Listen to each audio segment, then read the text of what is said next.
Get the bumper music. What? I know. I'm actually looking for it now. I'm working on that. Okay. Coming up. I like to do that. Okay. It's no tour for me. Here we go.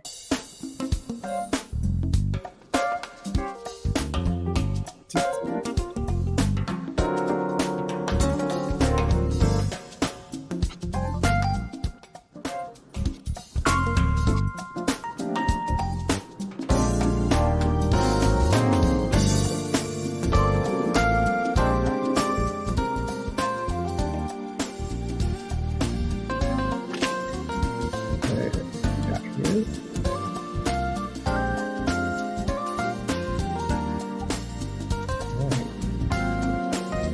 Right. Okay. So you should be on. There we go. Refresh. Yep. There it is. It's working. Let's see. Let's go ahead and make it reason. Here we go. Get the public. Here we go. The first time it's changed. All right. So we are live on the air. Your host, Mr. Kevin White, and welcome to the Kevin White Show. Tonight we have a special guest, Mr. Darren White, who is not my brother, but he is my brother. That's right. He's not appearing on camera today, but he's appearing nonetheless. That's how jazz people talk, right? Jazz DJs. I have a jazz DJ I want to put on this show. He did jazz in Columbus for years, and I want to bring him on. And I kind of forgot about him. We're going to schedule a show with about his time or his day. So, in the meantime, how is everyone? And I like to promote again God's Armored. It's the new Christian video. It's in 3D. Have you heard about that, Darren? Have you seen that? You sent me the trailer on that. I am very intrigued with that. Looks like a great theological and timing type thing where people are dealing with challenging questions about life, and World War II was a challenging time for a lot of folks, and I think it brings up some of the similar challenges that we face today in dealing with the world and its perspective, and even differences in opinion in who God is and how we fit him into our lives, and even how war fits into all the the life and times and challenges. So Absolutely. I'm looking forward to that coming out. So a way to help that out is anybody can donate or volunteer or just spread the news, because this is a Christian film. It's in 3D. Looks fantastic. And godsarmor.com, godsarmored.com, and share it with your church members, friends, things, stuff like that, and help them out. So this is quality Hollywood, former Hollywood movie maker, now East Coast, and now down in Georgia. A lot of great things there. Just helping out. And so let's talk about, Taylor, what would you like to talk about first? Well, let's go to the big topic. All right. I'm not afraid of it. Yeah. The big topic that nobody seems to be stopped talking about, right? So you're talking about what happened a couple of days ago, 3 days ago, maybe. I can't remember what. Yeah, it was Saturday. Yeah. So the assassination attempt, which is very scary, you don't want to see that happen anywhere, and it's not worth anybody to carry out such an act. And same thing with the guy that died. There's a man that died. I can't remember his name, Mr. Pastorati, or I can't remember. Anyway, he took the bullet that Trump missed, and there's two other people in critical condition. And And to me, I think it looked to me like total loss of control by the team that's supposed to protect the president. Because I've seen it. If you've ever seen the beginnings, like I have, they used to come to our bases, and that's where Air Force One would land, or somewhere close by, or they drop off the president, and we would see security details days in advance. And here comes, well, it's the actual president. You get to see the beast, the vehicle that they ride in. Get to work with the Secret Service. So they tell you what they want, and it's very well coordinated. I did not see that level of coordination on this one. They left too many holes open. What's your thoughts? Well, first of all, I believe from some of the stuff that I've heard, and of course I'm listening in, finding out what's going on. That sector surprisingly was handed over to the local police, and what is just behooves me is that people had pointed him out as he was climbing up there and getting up there to the local police, and their response is, "We can't find him." Right. Well, he's on the roof. Did you check the roof? Hello? Yeah, he's not gonna. He's climbing up to the roof. He's not gonna. This is not Daily Plaza where he's shooting from a window. Right. Like, yes. where's the helicopters? Where's the ability to see what's going on all tops of the buildings? And where's? We lost him. He'll come back. There we go. This is the same kind of crap that happens all the time, where there's a failure to communicate. I mean, absolute failure. People. It's like anywhere you go. If you go into the airport, or you go into something that is something where there are people in a government building. What do they say? Well, if you see something, say something. Yeah, right. People said something, but nobody did anything appropriately. Why didn't the police call the FBI? It wasn't until someone, this is what I heard, and I didn't verify this, but it wasn't until someone started pointing in the direction of the stupid roof he was shooting from that the FBI was able to take him out after 6 shots. Yes, right. So I think, communication failure, process failure, that, in an environment that is, you could have pre-swept that roof, okay, in 15 minutes before he was there, and would not have noticed that he was there. It was, it was something that, something that close, and with the availability of guns, I don't have a problem with that. I believe we have the freedom to have them. The challenge becomes, what is the security process? And I know there's going to be a review, and who knows what they're going to come up with that, and what cover-ups there'll be. Who knows, right? The challenge is, how do you do it better? I mean, what do you learn from something that happens to Kennedy, right? Kennedy, there it is where did the shot really come from, and what did the witnesses say, and where's the smoking gun, and what was the, how would you have prevented that one? That one's a failure on the security part, and I've heard the report from the security team that they felt like they failed the president.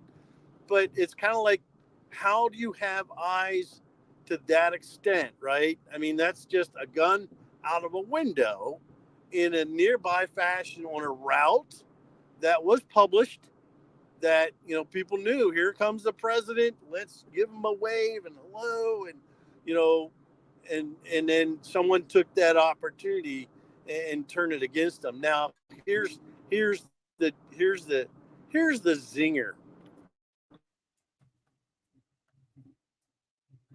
Right? Yeah.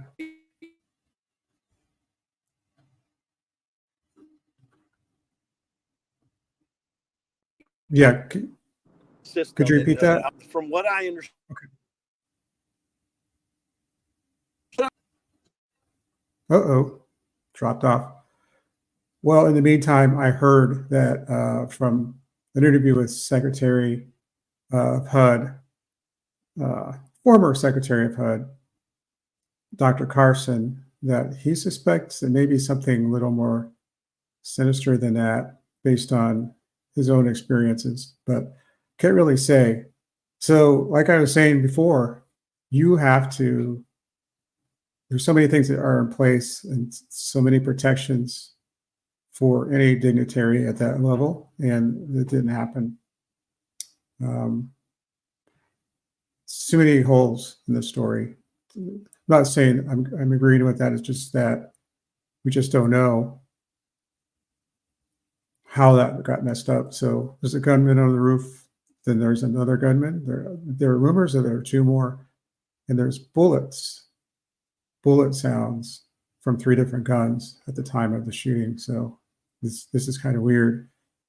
And they spotted the shooter on the roof 30 seconds before anything happened. Maybe it was 30 minutes. I don't remember, but something's not right here. I'm not sure. But I can only speculate. I don't have the facts. I didn't see the things that they saw, or all I know is it seems like they didn't protect the president, even when he went down.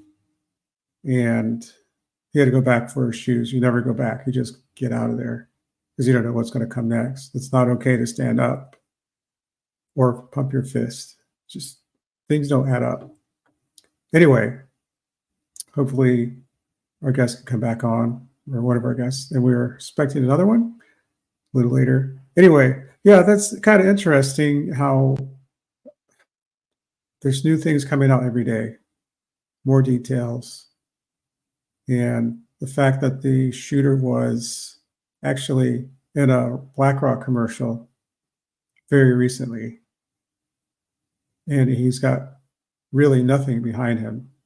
He's a nameless person, a kid, and it's just a lot of interesting things out there for you to put your conspiracy hats on and continue.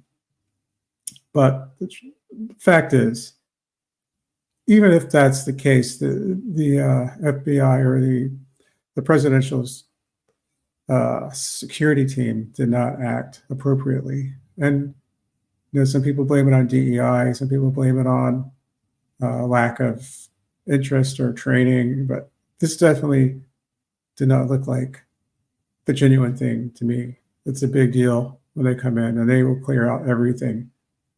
Yeah. Yep. And like on the base, we'd have Marine One on the base. We've had Air Force Two. I've never seen Air Force One there. I did shake Dan Quayle's hand. That's in my career coming off the plane. That was pretty cool. But that was, most people don't even know who he is. He used to be vice president. So very interesting. Other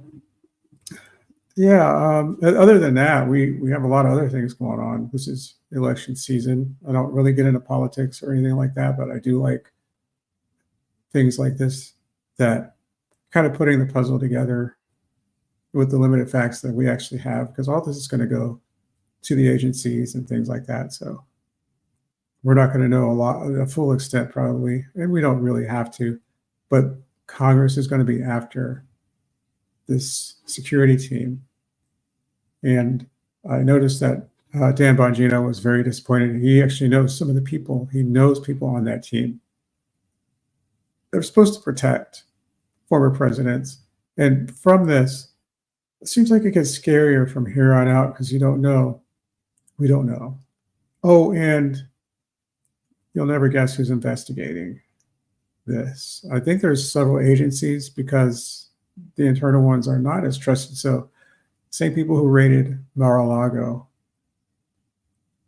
are running this investigation, the same personnel. So I don't know. I hate to have hatred and hate and all this other stuff interfere. I don't like that, Just do your job. Be happy with it. Should be no vendetta against anybody. None. So, but we'll see how this turns out. We have a long time before we know anything solid. So all this stuff is from witnesses and hearsay, but that's something you wouldn't lie about if you're in the audience and you see things. So, but what really gets me is this: the 20-year-old kid buys a ladder at a hardware store, tall enough to go over the building, and he takes it with him, and nobody notices him climbing up the building with the gun. He had a gun with him too, so other people saw that. They warned the police, the local authorities, and they didn't do anything. That's kind of weird, suspicious. It doesn't make any sense to me, but that's what they did, and they ignored it, and then they had the shots go off, and yeah, it looks like Trump moved his head at the very, last second he could, or he didn't know what was going on. It just happened to move it, and it just grazed his ear, which is good. Nobody wants to see that. Nobody wants to experience that. Think about his kids and his family, and even people in the audience. But it's bad enough to kill one man and have two people in critical condition right now. And some people don't care about life, other people's lives. Just alarming. Things like this should never happen, but they do. This doesn't happen at these kind of events. Usually it happens somewhere else, on a crowded street, but this kind of thing, we can't have this anymore. I'm tired of having these things happen and taking away somebody's father and other people that are just attending. They just want to go there and support. It doesn't matter what party you are. We can't have these kind of things. If there's an agenda, are you that petty to do something like that? That's just what I have to say about it, because talking about other people's lives, you don't care who gets hurt, who gets killed in it. And that is the most, is it that important? I guess the collateral doesn't matter for some people, or for the guy who shot all those bullets, 6 bullets or something like that into the crowd. So anyway, not much other than that in the last few days, except maybe the convention, which I really don't care about. So J.D. Vance, he's from Ohio, Ohio here. So went to Ohio State like I did. I'm not really sure. I can't comment on it because I don't know enough about him. So that's the pick, and I was hoping for somebody a little more human, maybe. I don't know, but I don't think that's going to happen. I didn't think that was. I had a feeling it's going to be somebody who's already a millionaire and somebody connected, but it doesn't have to be that way. Let's have the people run this country. No criticism of anything or anybody, but let's have the people run. I think that's more important. I think we the people are not we the people anymore. Everybody's a millionaire in Congress, right?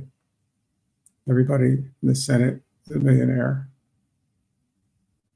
Or they will be once they get in. When they join the club, and they're in the club that we are not in. And they are federal employees like I used to be, retired now. They can get away with everything we could not, because they're above the law, in my opinion. I hate to say that, but the things we could not do, they always do. You can have a Chinese spy living with you, and it's okay. But if you have a Chinese friend on Facebook as an employee, you get in trouble. Welcome back. Yeah, thanks. I totally lost connection and connectivity, and I just finally decided to park in a spot. So I don't know where I cut out, Kevin. So. Oh, no, you're fine. I was just talking about the lapse of security. So did you know that there are witnesses that saw another shooter at a water tank? There are two witnesses that saw that, and they reported it. So there are actually 3 guns that fired. Acoustic samples shows 3 different guns that were fired at the same time. Have they gone through the tracking process to track the bullet hits back to the direction like they did for Kennedy? Yes, but from what I understand, they did do that. But they've done a lot of forensic stuff too. There are people there. They took the video and they extracted the sounds, and then they know there's 3 actual. And so people think there are 3 gunmen. I don't know. I'm just saying this is what they found. That's amazing. So if they took one out, what happened to the other 2? Why didn't they keep shooting? I don't know. Well, yeah, there's one at the tank and one somewhere else. So it kind of doesn't make any sense. Not that I wanted them to. Right. Don't get me wrong, but yeah. There were 6 bullets fired, from what I understand. Yeah, I was wondering about that. That guy shooting 6 bullets, and not had, that's. I don't know what kind of, did he have an auto or semi-auto? I don't know what he had. It was a 15, but it all depends. You can't buy the automatics. Yeah, they're obviously not auto, but it would have been a semi-auto. Could have been. I mean. Yeah, but it's not the same. They went pretty fast. So maybe there were multiple folks trying to accomplish this. Well, yeah. There's a lot of identification markings. I could say, I've heard this a lot from even attorneys and other people who are people who used to be Secret Service and things like that, and they're talking about it, and they're saying that was okay. First of all, if you ever shot a rifle from a long distance, 100 yards maybe, you get the accuracy. Sometimes you don't. Depends on how well the gun is bored and sighted. But you shoot it, it's not easy. It is not easy to shoot somebody. So a moving target that far away. Right. Yes. It's difficult. And but to hit the air. So if he moves a little bit, the scope or not, he moves a little bit, you can't hit him. So you're a danger to the rest of whoever's there with you. So yeah, and it is difficult. I mean, he went to the range the day before, and the gun had to be. You see, you got to adjust that. You got to adjust the trajectory in practice. Maybe that's what he was doing. But still, you're not a marksman. You just can't become a marksman overnight. He's a 20-year-old. I would not expect him to be, someone that, like Oswald, who had, been trained in that and had, proven capability to do that kind of a shot. And yes, there's a big difference between, that experience of, that continual experience in various opportunities, but and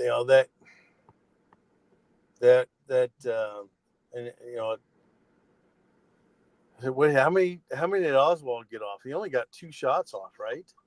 I don't know. I don't remember that. All I know is 2 bullets. One that went through his throat and hit the senator above. That was for Kennedy, and then the one that hit him in the head. So the other thing is position. He's flat facing, he's got his gun. And we used to do that position. That's a hard position to fire off accurately. The prone position. For a roof looking down. Yeah, on a hot roof. Yeah. It was hot. Wow. So to get that off accurately, I don't see how he did it. I mean, if he was standing up or if he was in a kneeling position, that's different. Yeah. But this to me doesn't make much sense. I mean, it's very. So unlikely. And even just to get on the roof, to buy a ladder the day before, and then put it up on the side of the building and climb up there, and nobody says anything. It's starting to get weird. And people spot him, and Yeah. they tell the police, and they say, "Well, yeah, okay, don't worry about it." That's what happened. But I just don't. The fact that he accomplished it, I don't. He accomplished shooting him. I don't know if that's even possible with a young kid like that. I mean, you got to shoot every day. Yeah, they had the same, they had the same conspiracy with Kennedy, that there was a shooter on the knoll that disappeared. Right. Um, and how do you prove that? They don't have the acoustics ability today that they have now. I mean, they have, there's a lot of analysis that's gone on, and some people, think the Warren report was just more of a cover up than an answer, and brought more questions than it answered. But that at the end of the day, you know, look at the difference. Kennedy's gone, and Trump has been able to be, accept his nomination and give a speech, and Right. press forward. Um, you know, there. I'm I don't know if I was able to share. You were able to hear this or not, but I have a very strong belief in God's intervention in our lives. And I've heard testimonies of many times, when a child says, when my mom and dad were shooting me, I know that, man, Jesus, he came down. I know he came down from the cross, because when my dad shot my mom and then himself, Jesus was there with me, comforting me, behind the couch where I was hiding. And there's times like that you know it really just, it reminds me of God's intervention, and that's where I put, something like this. Same thing with Reagan. It, inches, Right. from ending his life, right? And the in the you can question the numbers, or you can question the motives, however you want to, like they did for the Reagan assassination attempt. Oh well, he really wasn't trying to kill him. He was just trying to prove himself to some bull crap. You Right. don't Right. shoot at somebody because you want to feel good, make someone else, make impress other people. There's a purpose behind someone pointing a gun at somebody. You don't do that without a You're right. purpose. And That's and right. and same thing with this guy. They're going to overanalyze this, and they're going to turn this into another circus, similar to Kennedy, similar to Reagan. Right. And there's a point in time where I'm like, I turn off all the noise, and I look to the Lord, and I said, Lord, give us wisdom, give us as a country unity. Give us, the opportunity to continue to be a nation that uh, that uh, that shares and lives, a means of sharing our faith, and enabling others to have of different faiths to share their faith and different beliefs and different concepts. That's what freedom is about. It's not about shutting someone up because you don't like what they Right. have to hear, or shooting them because you don't like what they represent. That is not how it's happened over the centuries of our history. Yep. Attempts, and the John Wilkes Booth, his plan Hmm. was to kidnap the president and ransom him, right? He never intended to originally kill him. He wanted to kidnap him, and it didn't work out. So he was yards away from President Lincoln at his second inauguration. They have his picture pointed out. Wow. You realize that in history and in God's plan, you know why did Abraham Lincoln have to die, and why did John Kennedy have to die? Why the others that, and I can't list them all. Why did oh shoot, I forget, McKinley. McKinley was shot in Buffalo, of all places. He shuffled off to Buffalo to give a speech, and he got shot by some, crazed man. And well, then who took over? Teddy Roosevelt, one of the greatest presidents in our history. You don't know all the workings of how things work out. But I'll tell you what I know, Kevin. I know that all things work together for good. Right. Them that love God and are called according to his purpose. Now, remember, I'm a retired preacher, so I'm always going to share my faith and the truth right. that I believe. But it's really, it's really one of those things where of all things, it really gelled a lot of people into the concept that, our the purpose in our country for democracy as a republic is to allow people to speak their mind and to speak it through voting. And this brings up another subject that is important to me, is securing the vote, that so that we can trust that what happens is not interfered with, whether it's by Russia or China or even one party or the other. Stuffing the ballot box is not a new concept in our democracy. It's happened before. There have been Tammany halls where there have been people that have been put in control, and the votes were controlled, and people were controlled to supply that vote, right?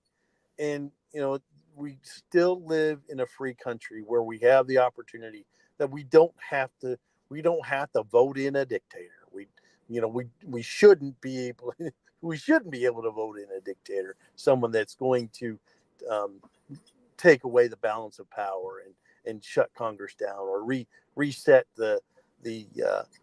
reset our justice system and our Supreme Court, or things like that. It was well established, well planned, with the balance of powers in our country. We come out of a country that was run by a king, and and many people, they had their parliament and other stuff, but it really was, we were like, we don't, that's one of the reasons we have such a high respect for the flag, because it represents the unity of a nation. We don't bow down to a king except to Jesus, and we don't worship the flag, but we have high esteem for it, for what it represents: the red, white, and blue. The purity of how we started, the white, the red, all the blood that had been shed to gain our freedom as a country, and the blue representing, I believe, loyalty and the continuity of the Union. But I'm sure I might have messed some of that up, and some people might have a different way of perspective. But nonetheless, the point is, we don't serve a king. We don't worship. We don't bow down to a human king, other than our Lord and Savior Jesus Christ. And that's part of the challenge in our time and age, is we've lost a lot of our understanding of history, because we're teaching other concepts in our schools today that, well, you can't say the Pledge of the Allegiance because it mentions God. Well, you know what? You don't have to list it. If you want to say the pledge, you still pledge. If you don't want to pledge, don't want to say God, well, that's fine. But you don't throw the baby. I mean, you don't throw the Lord out, period. But if you're going to change something, you change it yourself. But it's something that we use to remind us of one nation under God, indivisible, liberty and justice for all. it's one of those things we use to to remind us of our commitment to this experiment of freedom in a democracy, in a republic democracy. Right. Yes. I totally agree with you. The only thing is, we have so many, there's always evil present. Always. Yeah. Yes. And people are bent on this kind of, things like this. And as far as our government, that's where at the top, that's where, like, before you came on, I was talking about, as a federal employee, I could never do the things that they do there because they have no rules. They're not allowed to make millions taking bribes and things like that. Oh, We are not. But cyber awareness challenge is not part of their vocabulary. So, it's they are the kings today. They are the princes. Okay. Princess. Why is that? Because they have we allowed that. more. That was not the intent. The intent was for our congressmen was to serve a short term at a low reimbursement rate, and they would serve short terms to provide guidance in the policies of the nation and the laws of the nation to help enact them. They weren't. It wasn't something that we established, and we have created an unchecked part of our check and balance system, because that kind of leadership, and we all know the expression power corrupts and absolute power corrupts absolutely. And so what happens is, man, you come in with the value of the worth, your life investment's worth $250 grand, and you leave, a billionaire worth multi-billions of dollars. How? Insider trading, bribes. That plus, who checks, who can check whether they get a raise or not? It's not a law. It's something that, oh, hey, everybody want a raise? You just got to vote for it. All right, everybody voted yes. Well, not the American people. That was the senators or the representatives that voted their 20% raise or 6% raise every 6 months or whatever the numbers are. It's ridiculous. I couldn't go into my office tomorrow and say, you know what, I said that I get a 6% raise, so now you have to give it to me. No, go away, Darren. Have you lost your mind? Right.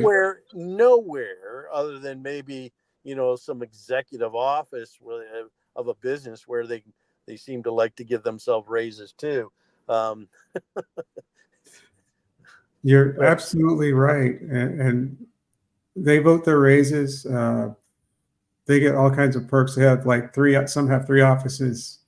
It's ridiculous. So now we don't have the republic that was founded. We don't have it anymore.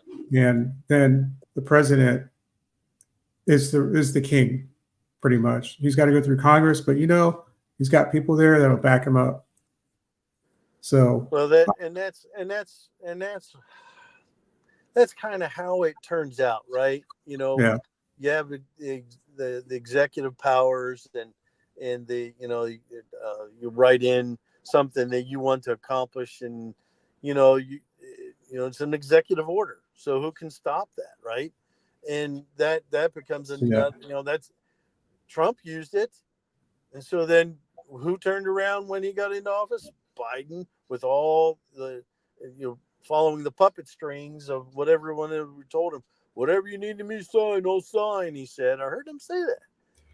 It just is ridiculous how we have a system that is we're losing that the humility that should be a part of that being in office. We're losing the servant attitude. Yes, exactly. If you want to be a servant, you want to be a leader, you don't have to be a servant. That's biblical. That's what Jesus did. Oh, for sure. Jesus could have been a billionaire in our world without Satan's help. You Right. know, right? He could have Yeah. had, a home in every town if, he had the authority and the power to do it, but he set aside that opportunity to use his authority and the power to to give himself, a great so-called position in society and in the world, but went to the as they say in the crime world. It's not a good one. We went to the mat. He went and fought the fight that he needed to fight. He and when he was done with on the cross, what was his term? He said, "It is finished." He had accomplished his heavenly purpose to die for our sins on the cross. And once he accomplished that, although he had not ever sinned because he was God, he took on sin for us so that he could be the payment for our sin and as our Right. savior, right? And Yeah. so that servant, and what I'm trying to describe is that servant leader perspective. And so many times are the leaders in Washington and the leaders in our states, it's the office is to serve them, and Yes. they've forgotten their purpose, they've lost their direction, and it's become so politicized, right or left, name your color, and we've really, and we lost that knowledge as citizens across the country because we have taken it out of our schools to help the children growing up understand citizenship in the United States. It's not a handout nation. There we get to everybody gets what they want, and everybody else has to pay for those who can't get it.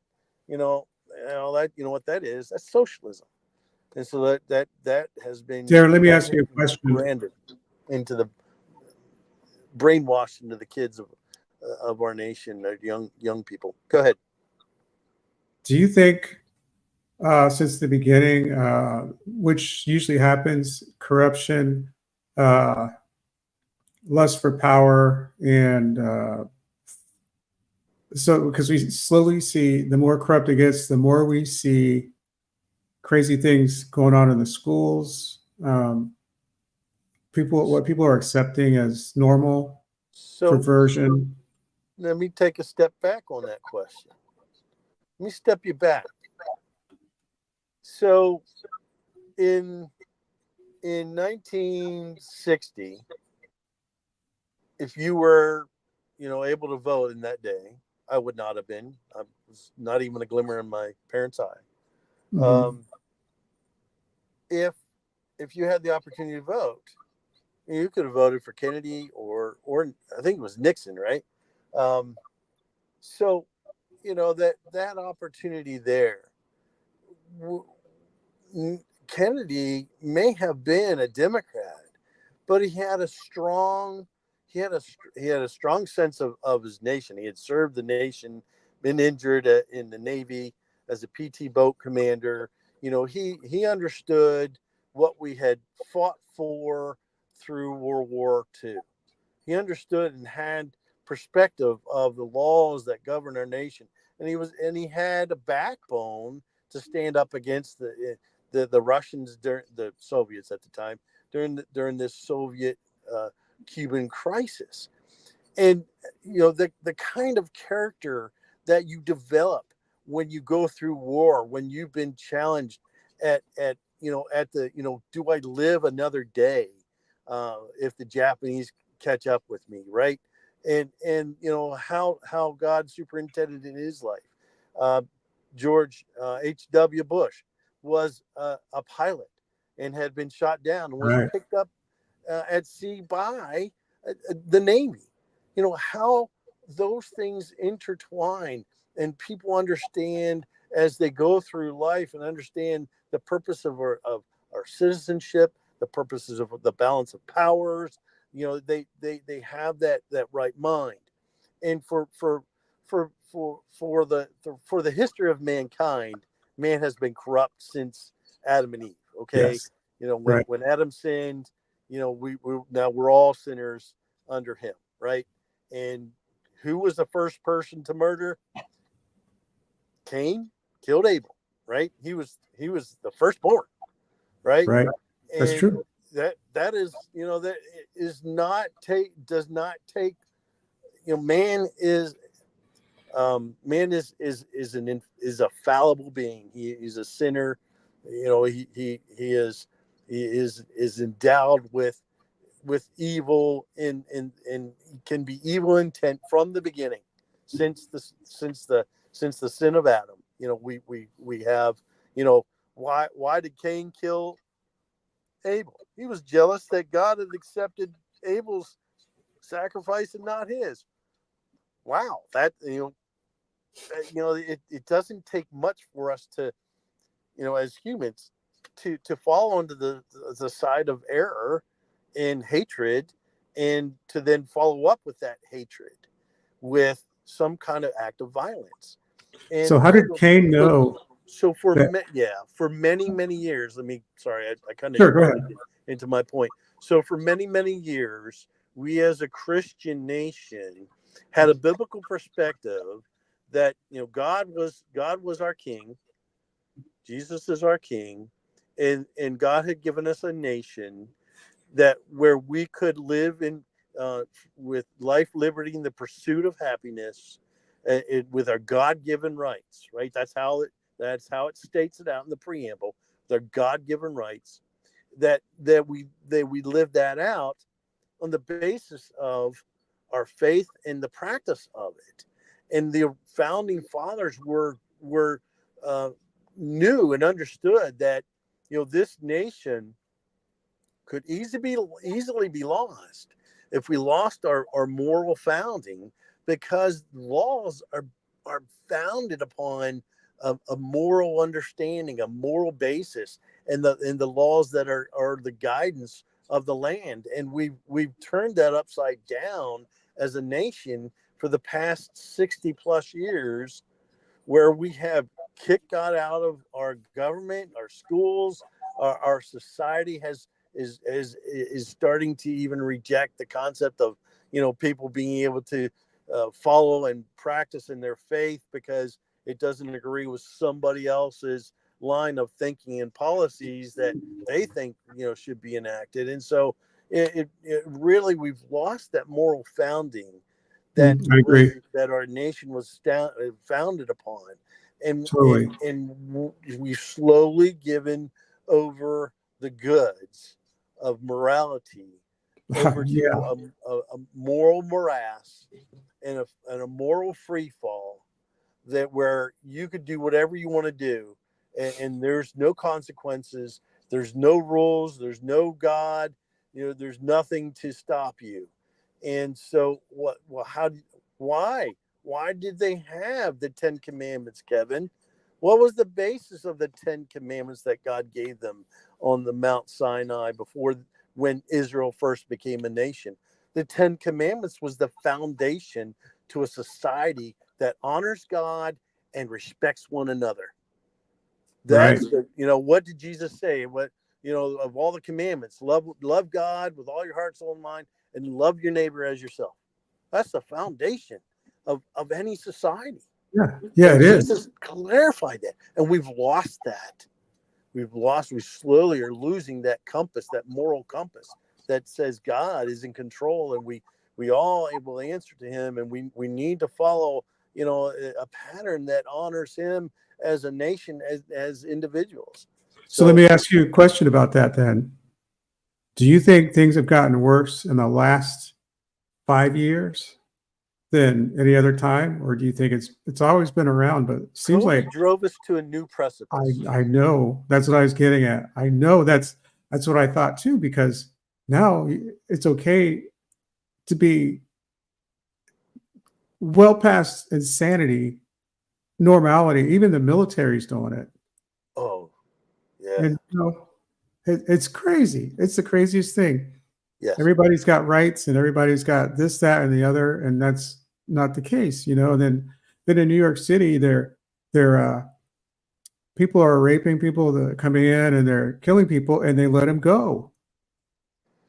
And this is what's going on. People are afraid for their lives You because know, reality is if our law enforcement also begins to lose the purpose that they're there, which is to protect our human rights, our national rights, and then to become an agenda for with a lack of accountability, that also then loosens those requirements that says, well, do I really have to drive 55? Do I really have to, yield to the person that's, what if I want to do my own thing? And well, who's going to hold me accountable? What if I want to rob a store? Who's going to hold me accountable? California, no one. We can, that moral free fall, when it captures the government and then integrates into the schools. While when I was a kid, we rarely heard of any major shootings, right? right. They had started. The worst thing that they dealt with in the 50s was a kid chewing gum when he wasn't supposed to, or smoking in the boys' room, right? Yeah. And now we have to, we have to limit kids to, well, not only can't bring knives to school, and man, we brought knives to school when I was a kid, that alone guns. I had lots of friends that went hunting. I lived out in a country city, and everybody was focused on deer seasoning and or using their gun to and many of them used it for getting meat and that for their family, and it was not hey, just for the hunt. But many of those in my area were used it to build their freezer with meat for the upcoming months. And Right. it was Exactly. there was a purpose in it. Right now we have people that have lost the moral founding and think that the answer is to kill people. And where does that come from? Well, I'll tell you where it comes from. It comes from the father of all lies. That's right. There is someone who the thief comes to steal, to kill, and destroy. And when Jesus describes the thief that comes to kill, to steal, and destroy, he's describing Satan, the right. prince and power of the air. And that he has, he will, when he can, he will drive people to, and this is what he does. He will get people to believe a lie and live by it. So whatever this kid who took a shot at President Trump, somehow he believed the lie that was not, number one, that was okay to kill, when clearly the Bible declares, "Thou shalt not kill." Yes, and, we had and that we've gotten to a point in our country where without the moral founding that our founding fathers had intended this country to have, we begin to lose the control of a secure nation, of a nation where you can, there's neighborhoods that I wouldn't send police into, that have backup, right? There's places that are just overrun by outlaws, and we have to, and I don't know, there's how do you get back to that? Well, you can't force religion down people's throats. That's not right either. right. There is a place where, as we pray for a revival of our country to come back to the Lord, and to follow the tenets of the truths that He's presented.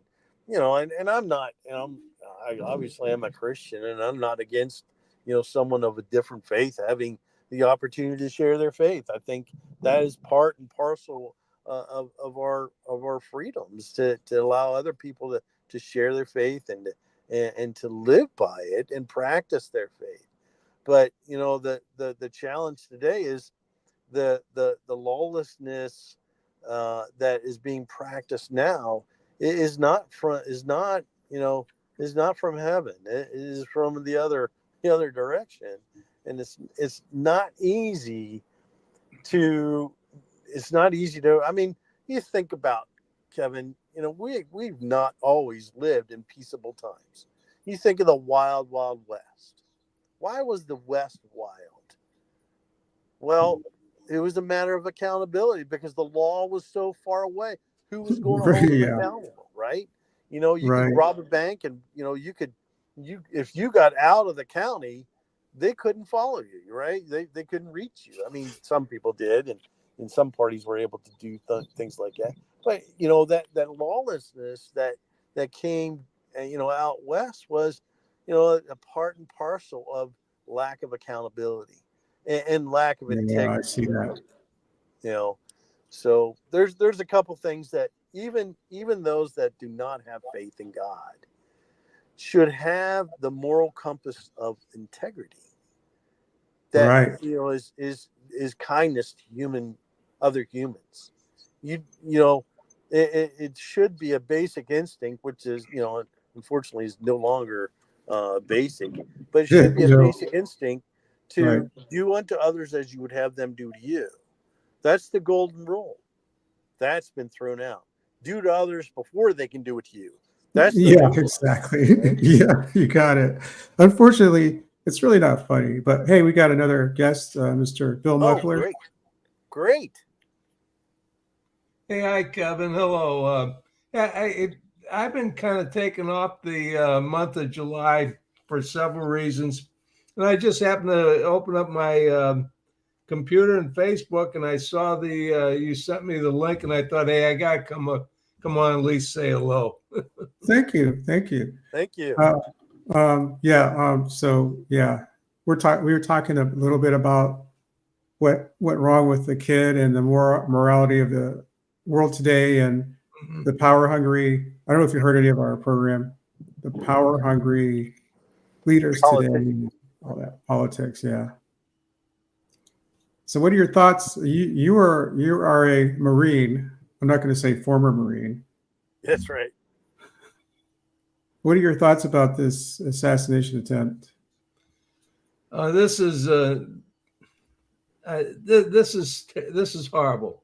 I can't believe that we are in a country where we still think that it's a good thing to shoot our elected leaders. I would be upset if somebody was taking a shot at Biden. That's not the way that's not the way to do things. It apparently is really highlighted the whole area of DEI being a complete failure. Right. You were in the Air Force. I was in the Marine Corps. We have Secret Service people. We have FBI personnel. These are not areas where you need to promote social experiments and do social experimenting. This is where meritocracy, which was the foundation of our country, this is where meritocracy is really important. And this whole thing, I heard you talking a little bit about accountability, like the Wild West and so forth. There's no accountability in the federal government now. We have unelected representatives, not unelected bureaucrats who run the country. And if Joe Biden thinks that appointing Kimberly Cheadle is really a good thing for America, she's dead wrong, because she's not only wrong on everything like her husband. Remember Bob Gates, the Secretary of Defense, Robert Gates said, Biden was wrong on every issue about foreign relations, international relations. Well, I think Jill Biden is wrong on everything. She's wrong on keeping this guy propped up as president, right. and she's wrong on trying to run the country. And apparently we're down to a pretty small circle of Joe, Hunter, and Jill are the ones who are running our country. Anyway, you asked me. I'm getting off the subject. The guys on this rooftop, I keep hearing all kinds of numbers and everything, but apparently the 137 yards is about as good a number as possible as the distance between where the shooter was and Trump was. Well, anybody can take that shot. In the Marine Corps, we qualified at 200, 300, and 500 yards. And when I qualified, there was no scopes. We just had steel sights. You just lined up that little thing on the end of the rifle with that little thing there. You look through there and we had that. You learned how to shoot. So anybody can, from 100 and something yards with a scope on an AR-15 style rifle, you can shoot bang. Now, here's the thing. Apparently, based on the news that I've been hearing later today, is the Secret Service knew that this guy was a threat. They had said he was a threat. They knew he was walking around with a rangefinder and a backpack for an hour, and they knew that he was being reported as being a suspicious character, and they didn't do anything about it. The whole thing that they did was a complete failure. They didn't secure the perimeter. They tried to throw the local police under the bus, who were assigned to traffic duty, who then came in and tried to find this guy that everybody was talking about, the shooter, guy on the roof with a rifle. The local police were the ones that left their traffic control duties and tried to find him. Then the Secret Service, it takes them 2 minutes to get them off the stage. It takes them a couple more minutes to get the convoy going because the convoy is not ready to go. This whole thing is just completely botched because the Secret Service is decimated with this DEI crap. So anyway, and then they couldn't even get out of there. They had to run through the fence. And remember, did you see that? They actually ran the SUVs through the fence, knocked the fence down to get out of there because they didn't have gate control at the gate because they had that screwed up. So everything they did there was completely screwed up. And people say, well, what happened to the Secret Service? Remember a few years ago, boy, you're going to remember this, Kevin. I don't know if we ever talked about this before, but maybe going back 10 years ago. Remember, the Secret Service was in, I think it was in Colombia in South America, and it found out they went down there for to do their preempt or whatever they do, to check out the area and secure the area for the president. And found out they were all in luxury hotels and all drunk with the women of the night, in their rooms and everything like that. Remember that? That was a big scandal. Oh, yeah. Well, what's happened since then? You'd think there'd be some accountability. Now it's getting worse because now I guess we got rid of the lecherous old white guys and brought in the DEI incompetent people. So what's happening to our country? I don't know. That's a priority. That's a priority right there. Okay. So you do DEI, and of course it doesn't work out. It never works out because it affects other people. Yep. And they did have that. I mean, it was apparent. I mean, the people that they had there weren't brawny enough to take care of business. Yeah. Number one. And then they're not protecting him. They let him stand all the way up. So, and like you and I you probably saw this too. When I was in the military, we'd be there days before the president visited, and we'd see all kinds of things go up and around and the motorcade and all that stuff, and the protective cars, and the beast came off the aircraft, rolled off and everything. And it was amazing. I don't get that same sense of this, what happened recently. I was surprised they let the president stand up and pump his fist a few times. That doesn't make any sense. He should have been down and covered, protected, because they don't know if the next bullet was coming. I'm surprised they even let the president get on the stage when they knew 10 to 12 minutes before that this guy was that they actually, I think it was like 11 minutes or something like that before Trump went on the stage, that they said this guy was a threat. Now, they lied to us about everything on this, because remember, right after it happened, they said they couldn't identify him because it was under investigation, go through all that crap, right? Well, but they kept saying he's a 20-year-old. And I keep thinking, if they can't identify him and the guy has no identification on him, nobody knows who he is, how do they know that he's 20 years old? Then they kind of that to say, well, he was in his 20s. Then it turns out he actually was 20 years old, and they actually really knew who he was. And he had no ID. They don't know who he was. That's the mystery right there. How do they know who he is with no ID on him? How? It's impossible. But boy, they said he was 20 years old, and then they thought, oh shit, we screwed that one up. we better walk that one back real quick, because they'll know that we knew who he was. Because so you notice that was the first clue.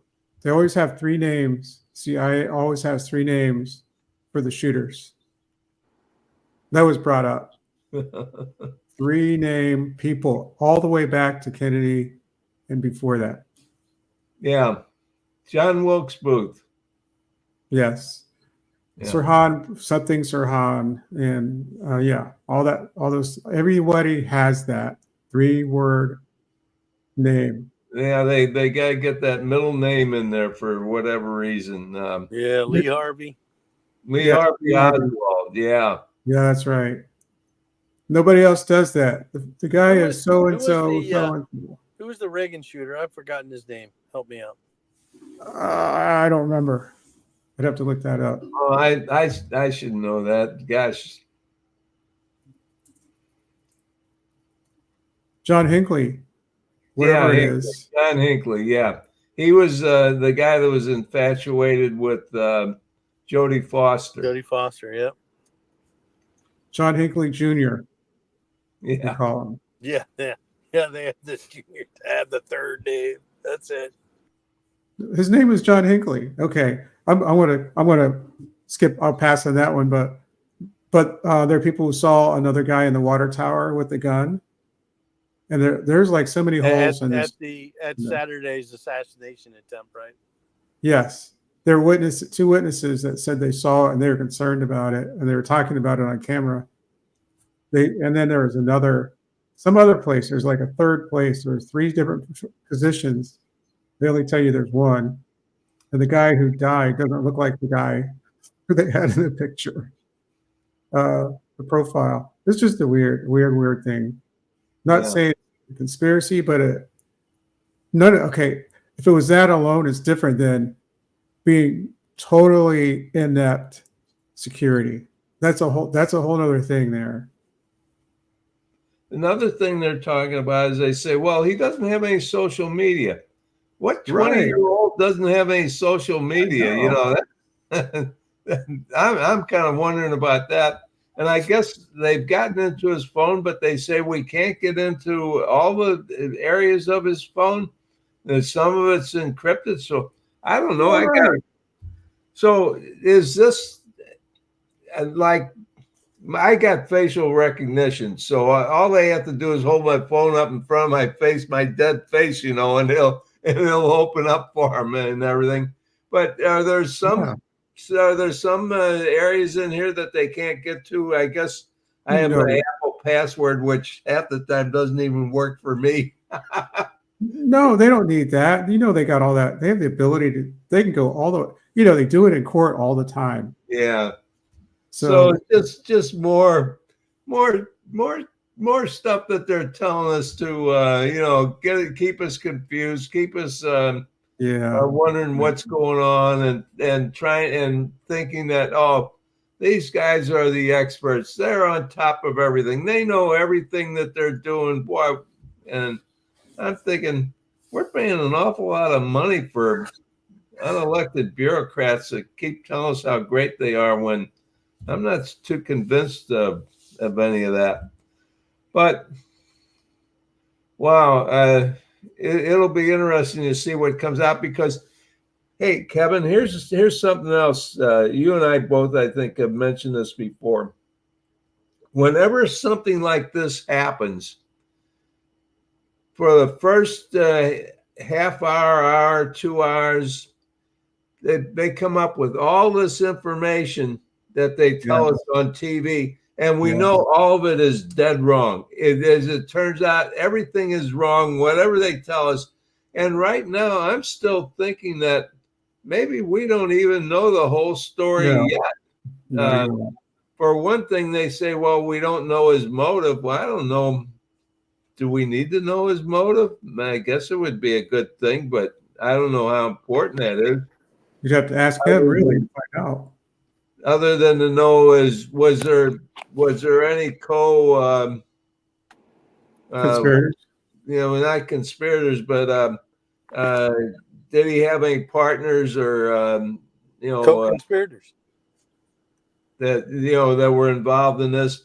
And apparently his father is cooperating, but they're not going to tell us anything yet. But that's okay. I'm all right. I'm okay if they just say, look, we're on top of this. We really know what we're doing. We got this under control. We're learning a lot, and we're going to be able to give you a complete report on July 30th or something like that.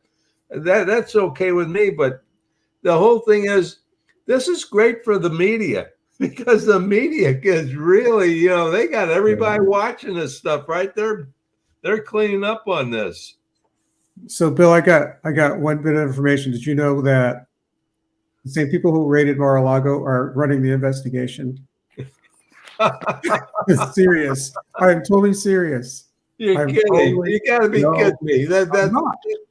I heard that from Robert Govia, the attorney that has a show on YouTube. He was talking about it. He would know. I mean, he knows who the players are there. They're running the investigation. This is not good. This is not good at all.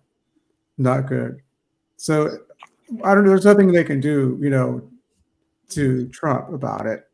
This just, it's just out of all the people they have, they're using the same group because those guys are in deep trouble anyway, right?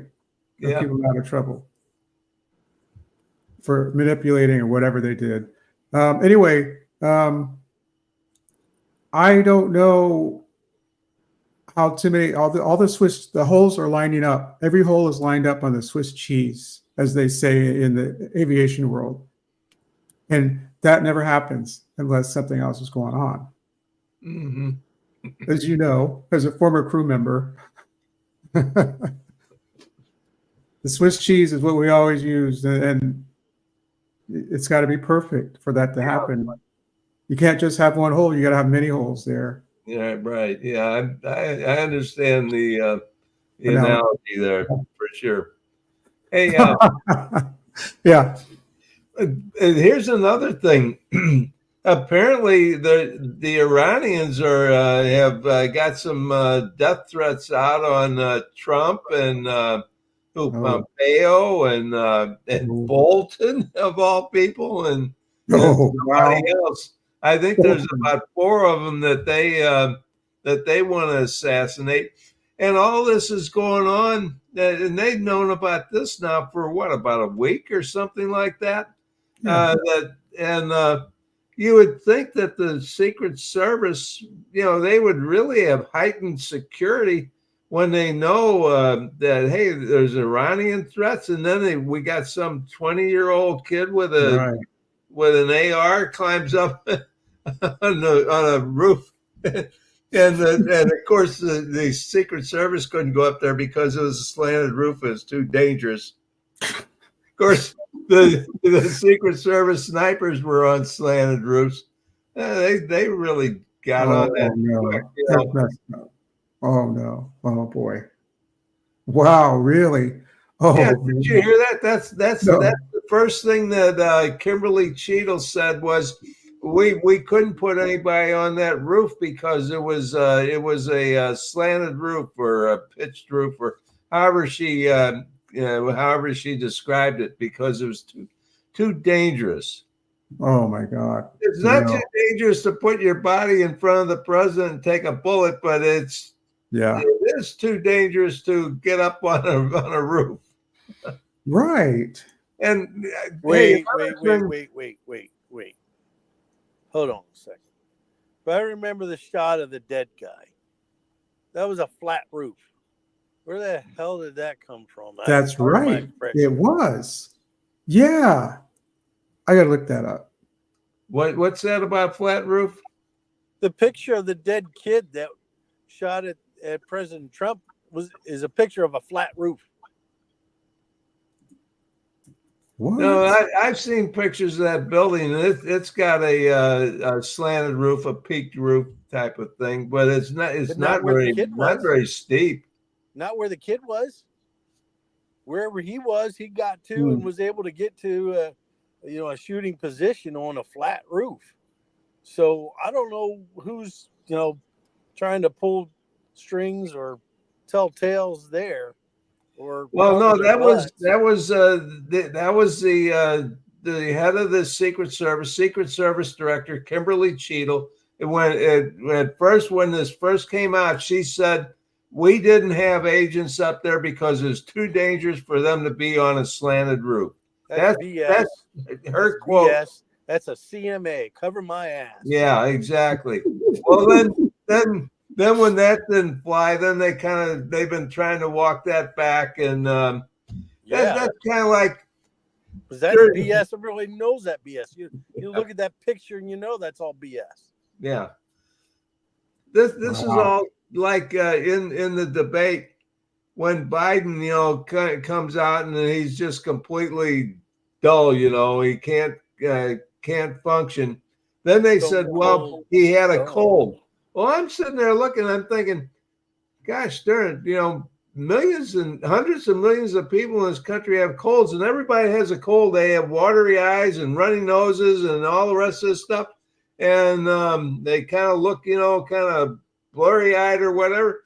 He didn't look like he had a cold to me. I didn't hear him sneezing or coughing or anything like that. So then they said, well, he was too tired because he had been flying overseas and he had jet lag. Well, it turns out, it was like 11 days since he'd been back from wherever he was in Europe.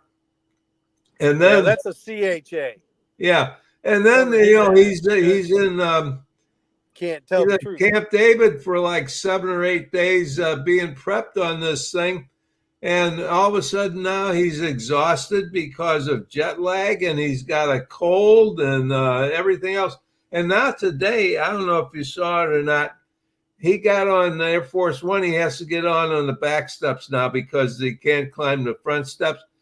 When he got to about the 3rd or 4th step from the top, his footsteps were just barely making it. He could barely make it. They said, well, he's got COVID now.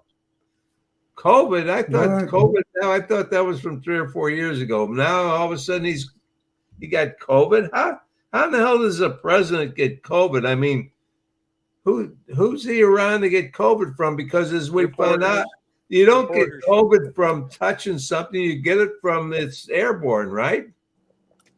All the reporters on his plane. Well, that could be. Oh, he got COVID when he was in, where was he, in Las Vegas? Where was the last place he was at this week? I don't know. I think he was the last place he was in Las Vegas, but I mean, this guy's in a sanitized, sterile condition. I mean, there's nobody gets near him or anything like that. Right. Nobody really want to, I guess. So how's this guy all of a sudden get COVID? And he can't hardly walk up the back steps of Air Force One. And why is he flying if he has COVID? So anyway, he's not stepping out. He's going to stay in the race. And the Republicans are all saying, "Oh, we want him, get rid of Biden." I'm thinking, no, keep him in there. I want him to run against Trump. Me too. That's a contrast. Get somebody like this slick talking Newsom in there that can BS his way through everything and lie about everything he's done to wreck California. No thanks. I'll just stick with Joe and Kamala and let them see how they can do. Speaking of California, to see that Elon Musk is taking his SpaceX and his headquarters out of California and moving to Texas. Yes, he is, and also X, which formerly was Twitter, is also leaving. He's also taking that too, and apparently, this is going to affect something like 4,000 upper echelon engineers and management and so forth. Now, whether he's going to move them all, or they're going to move, or they're going to stay there, I don't know. But yeah, he's done that. Also, Musk is leading a group of I don't know if you'd call them investors or whatever that have pledged $45 million a month for 4 months. That's $180 million to investigate and combat early voting, bundle voting, all that stuff, and help down ballot candidates and so forth. So that's really a big thing. He's pledged $45 million a month for 4 months. So wow, that's great. Now, in more DEI news, I really love this. Our favorite company, Microsoft, who's infected with DEI, has now laid off all thousands or hundreds of thousands of DEI people. They're gone, or they're on their way out, or they're gone. And I'm thinking, good, maybe Microsoft can get back to being a company that can do some good for us instead of everything that they've been doing lately. Wow, that's news. Wow. Yeah, that just has been on the news yesterday, today about Microsoft. I end up I watch the Fox News and the Fox Business Channel every now and then. I'm kind of wacky. I watch all this different stuff. I watch Newsmax, and I'll check out CNN or MSNBC to see what those idiots are doing. I can't watch CNN. It's not even about, the content. It's about, it's so leany one way. And I feel like I'm going to fall off the bicycle if I watch it. Well, I want the balance on it. Start with integrity. You got to start with integrity with what you're reporting. Yeah, integrity first. They've lost all integrity in what they're reporting. Yeah, they used to be the source. They used to be the source, the authority. Correct. Yeah, they were the first ones who had cable news. This goes back to around 1980, 1979, 78, something like that. Whenever they got started. Right. Yeah, it's not that way anymore. I loved it because, the first debate Trump had, I think it was his primary. It was him talking alone. He totally destroyed CNN, the ratings. The audience was mostly his fans. Okay. The next one with Biden. Biden self-destructed. And Trump, he didn't jump on him, right? He said some things, but it wasn't vicious. The man was already down. So he pulled back. So CNN's had bad luck with Donald Trump. Yeah. Well, I kind of feel like I like to know what the enemy's talking about, Yeah.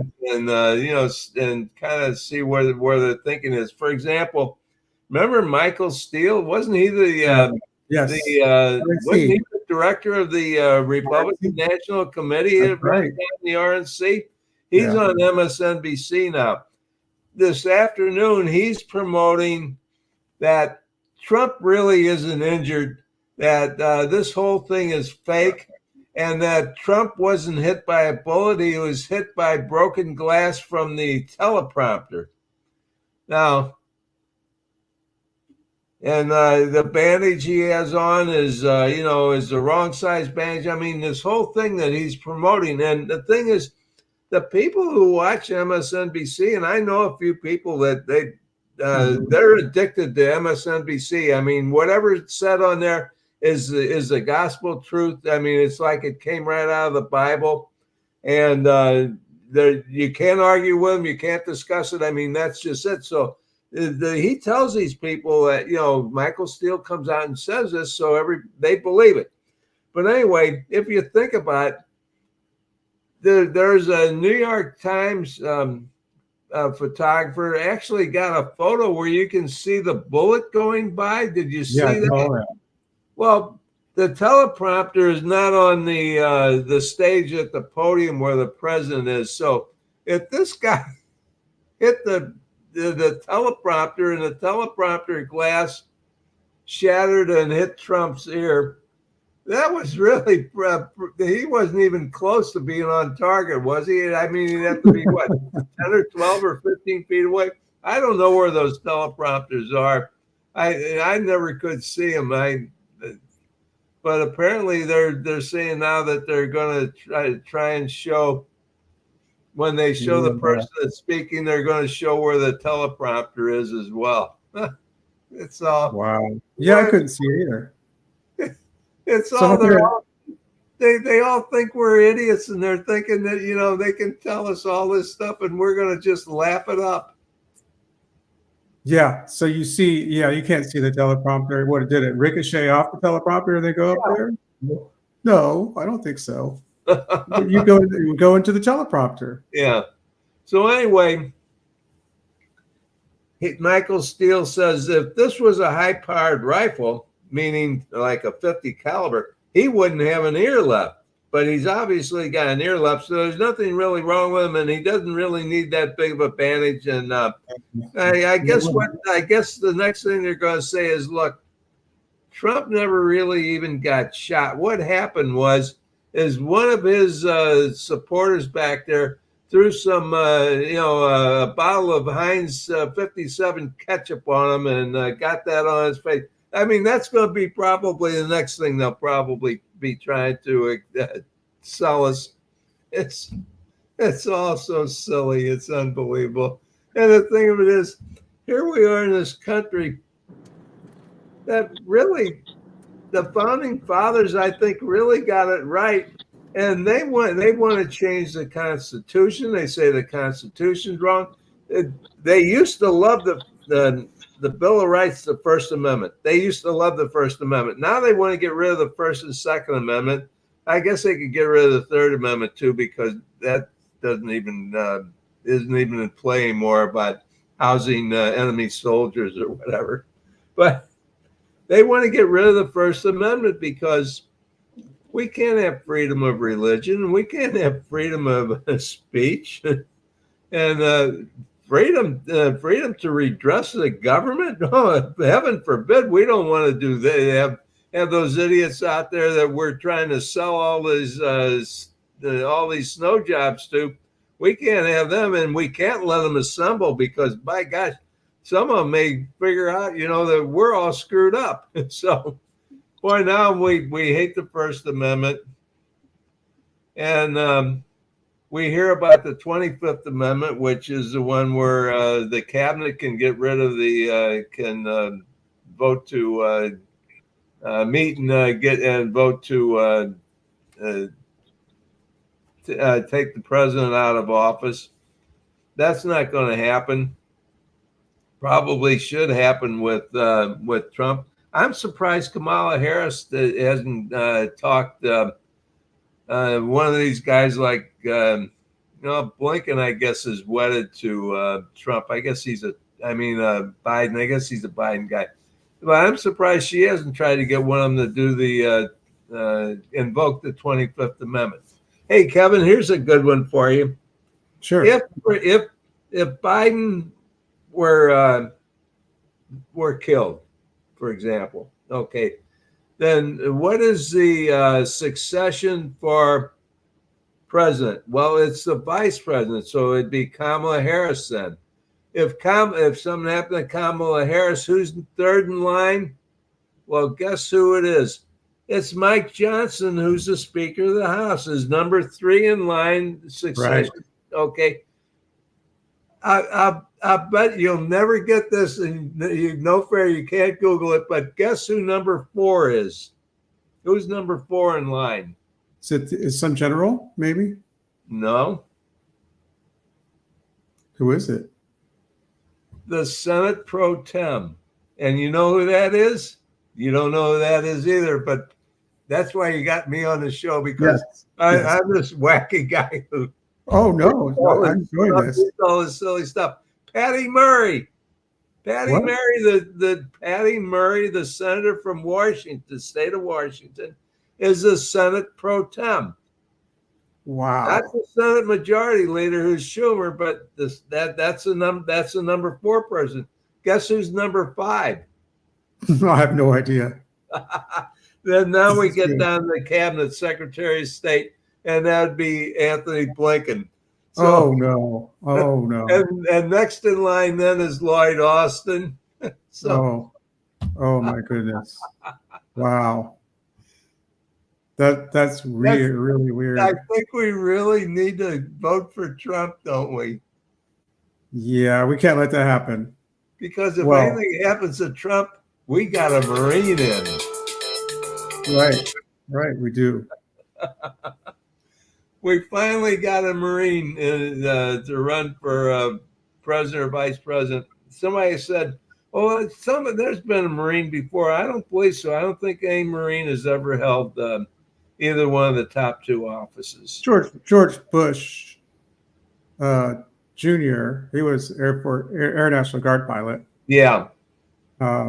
And George H.W. Bush, Bush 41, was a Navy pilot, supposedly the youngest Navy combat pilot in the Pacific at one time. Wow. When he got shot down. Yeah. Nixon was a naval officer. Eisenhower, obviously, who's one of my favorite guys. I like Ike. See, I served under Ike. I was in the Marine. Awesome. I was in the Marine Corps. He was my commander in chief. I liked Ike. He was an Army general. Truman was in the Army. Who did I miss? I missed Carter. Carter was a naval officer, nuclear submarines. Just going back, Obama obviously wasn't in the service. Clinton was never in the service. And I think going back, then it would be Reagan was in the he was in the Army. I think he was involved. Or no, maybe he wasn't in the service. I think he tried to get in the service, but he was too old at that time. Some of those actors were able to get in, and they were in like film production and so forth, doing training films. And Jimmy Stewart was Air Force. Air Force. I think he actually got the Brigadier General, didn't he? Yes, he did. Yeah. But anyway, as far as presidents are concerned, John F. Kennedy was a naval officer, naval lieutenant, same rank as me. Only I was a captain in the Marine Corps. And before that, FDR wasn't in the service. I'm not so sure about Hoover was before him, and Coolidge, some of those guys. I'm not really sure. I'm pretty sure that Woodrow Wilson was never in the service. He was a professor at Princeton, I think, is when he got into politics. Yeah, So and anyway, Trump was we've had some presidents who were in the service. George yeah, Washington obviously was in the of course. service. Oh Um, yeah. Jefferson was not. Adams was not. Number four was James Monroe.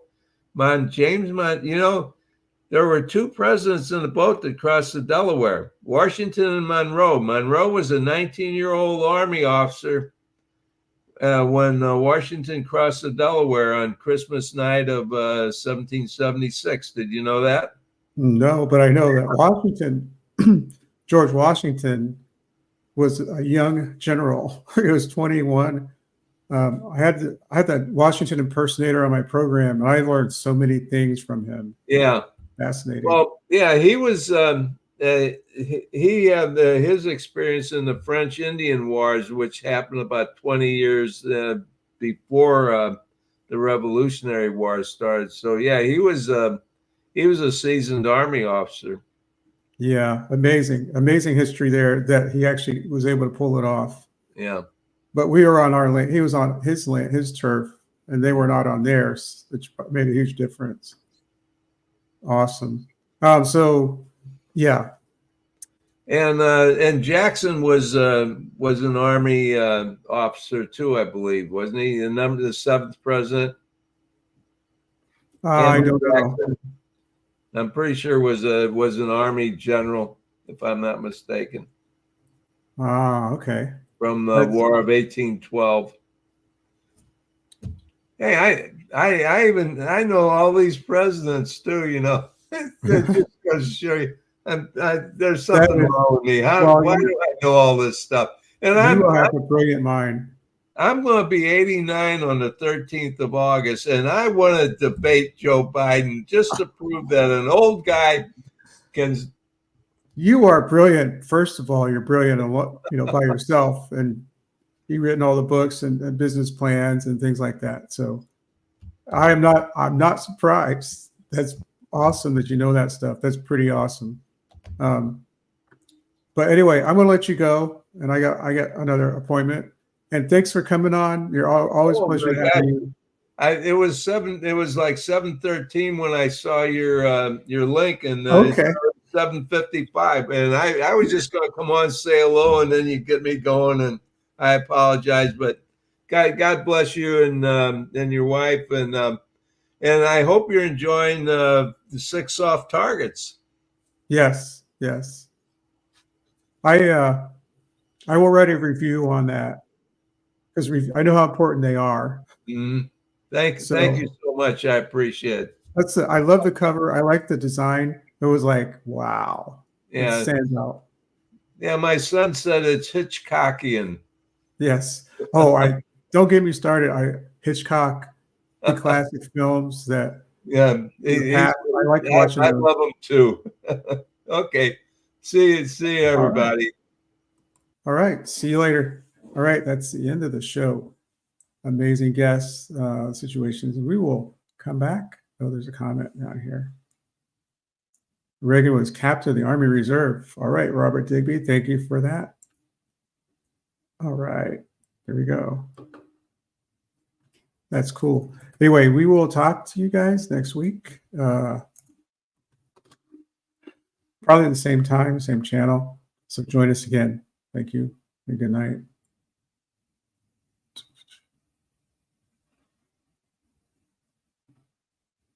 Here we go.